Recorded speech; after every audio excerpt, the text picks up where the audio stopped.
সুদ খাইতেছে তো আজকে 30 বছর, মহিলা বেপর্দা তো আজকে 20 বছর 10 বছর।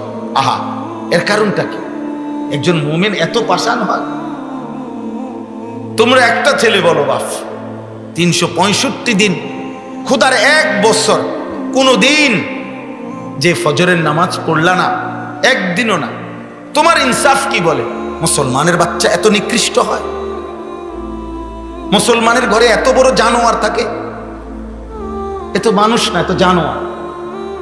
এটা আস্তা জানোয়ার, এটা আস্তা জানোয়ার, এটা পুরাটা জানোয়ার, এটা আপাদ মস্তক জানোয়ার, এটা পুরাটা হাইওয়ান। এটা মানুষ নামের এক চতুষ্পদ জন্তু, ইনসান নামের এক পশু। এটা মুসলমান কি 365 দিনে কোনদিন মনে পড়বে না নামাজ? তোর বাপ নাই বেটা, তোর মা নাই, তোর কোনো সৃষ্টিকর্তা নাই, তোর কোনো নবী নাই, তোকে কেউ বানায় নাই, তোর কি কোনো কিতাব নাই, তোমার কোনো ধর্ম নাই? এটা মানুষ বেটা। তাইলে মানুষ তো হোঁচট খাইতে পারে, তাই বলি কি মানুষ চিত্তিয়ে ফুরে থাকে রাস্তা? পিছকা তো খাইতেই পারে, আবার দাঁড়ায় যাবে।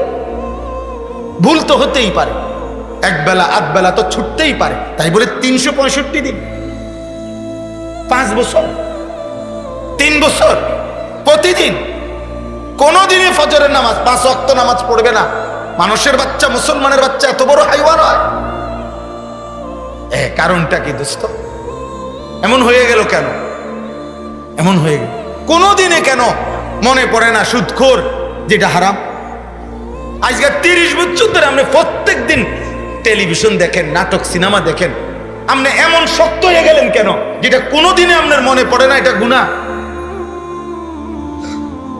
আপনি যে ডেইলি বিড়ি খান, আপনাদের কি একদিনও মনে পড়বে না এটা গুনাহ?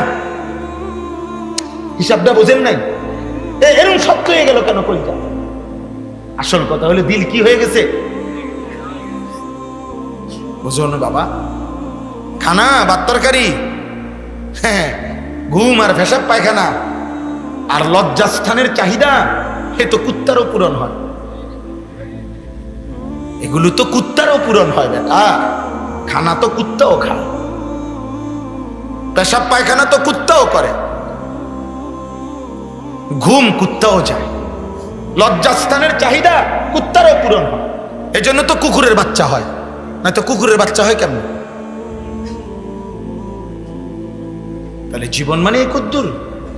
খাইলা, ঘুমাইলা, পেশাব পায়খানা করলা, আর লজ্জাস্থানের যে চাহিদা, শাহওয়াত, জিনা, ব্যভিচার, অসভ্যতা, নিজের হাত নাপাক ব্যবহার, নোংরামি, এই যৌনতা, নারীর পিছনে ঘোরা, কোন হারাম মেয়ের সাথে হারাম সম্পর্ক করা, খালাস, এরই নাম জীবন, এরই নাম হায়াত, এরই নাম বেঁচে থাকা, এরই নাম মানুষ বেটা।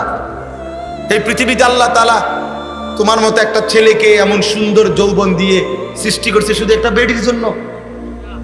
পাগল! তা কাপুরুষের কথা। আরে আল্লাহর ভয় তো নাই, এটা একটা অপদার্থ বেড ছাড়া তার কিছু না। কারণ যে শুধু বেডির পিছনে শেষ হয়ে গেছে জীবন, এটা তো একটা ফালতু ছাড়া, প্লাস্টিক ছাড়া আর কিছু না। এটা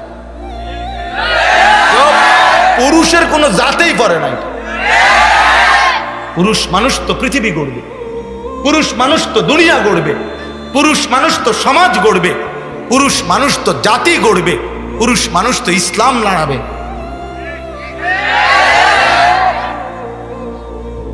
নওজোয়ান তো সারা পৃথিবী বিজয়ের স্বপ্ন দেখবে, সে যুবক।